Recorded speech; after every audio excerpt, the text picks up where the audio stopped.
Hello, and thank you for taking the time to review this presentation. In this presentation, I'll summarize the results of a functional behavior assessment conducted for Ella Vader. The goal of this assessment was to better understand why Ella sometimes walks away from assigned work tasks in her vocational program. By identifying the reasons the behavior occurs, we can develop interventions that help Ella remain successful and engaged in her work environment. The purpose of this assessment, a functional behavior assessment or an FBA is used to understand why a behavior occurs. Instead of just focusing on the behavior itself, we look at the events that happen before the behavior and the consequences that follow it. This helps us identify patterns and determine what might be reinforcing the behavior.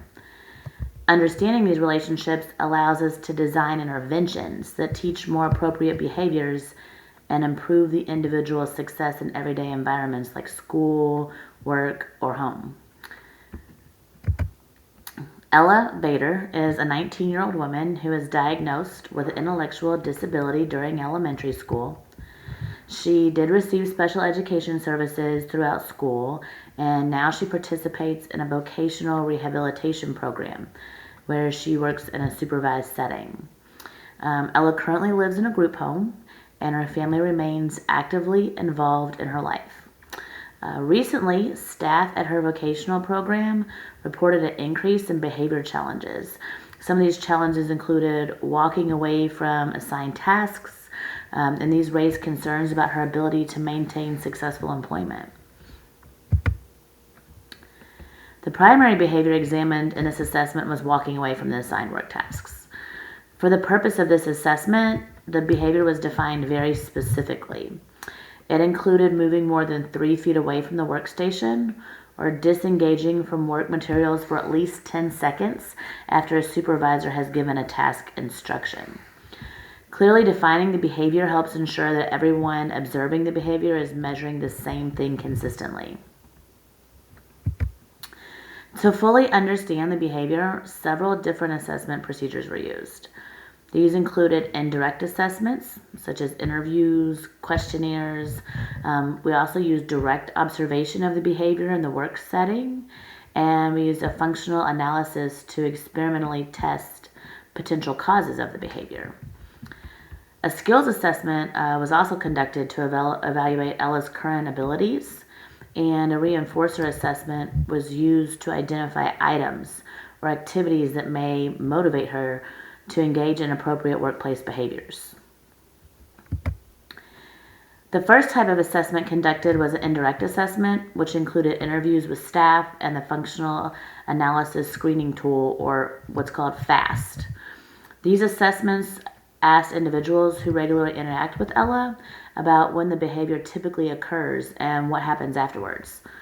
The results showed that walking away from the task most often occurs when work demands were presented.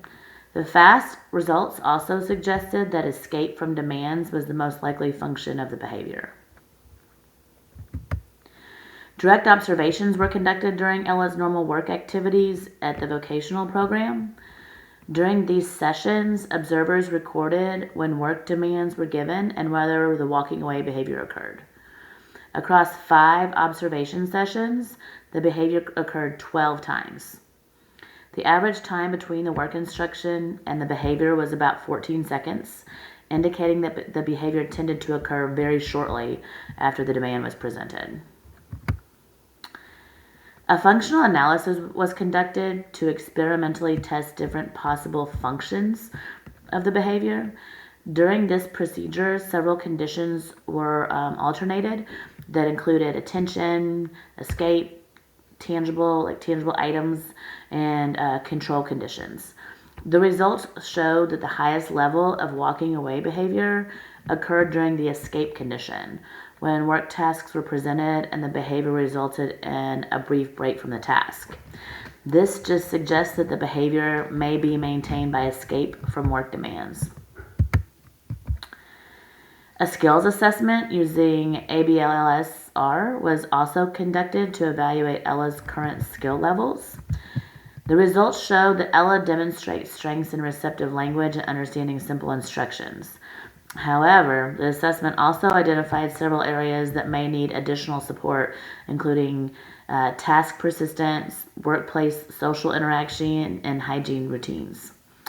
The skill deficits may contribute to frustration or difficulty completing work tasks. A reinforcement assessment was conducted to identify items or activities that Ella finds motivating. A multiple stimulus without replacement preference assessment was used. This was used to determine which items she selected most frequently.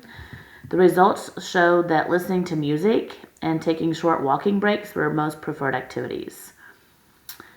These items may be used as reinforcers to increase appropriate work behaviors and encourage task engagement. So, in summary, when all of the assessment results were considered together, a consistent pattern did emerge. The behavior most often occurred immediately after work tasks were presented and frequently resulted in the task being delayed or temporarily removed. Based on this pattern, the most likely function of the behavior is escape from work demands. In other words, walking away from the task allows Ella to temporarily avoid or delay completing the work. Understanding the function of the behavior helps guide intervention planning. So if the behavior occurs in order to escape from work demands, then intervention should focus on teaching appropriate alternatives, such as requesting help or asking for breaks appropriately. At the same time, interventions can gradually build Ella's tolerance for completing the tasks and use preferred reinforcers like music or short breaks to encourage engagement with work activities. So thank you for your time. Here are my references. The assessment procedures and interpretation of the results in this presentation were informed by research and applied behavior analysis, including work that scientists did to develop many of the foundational methods used in functional behavior assessment. Again, thanks for your time.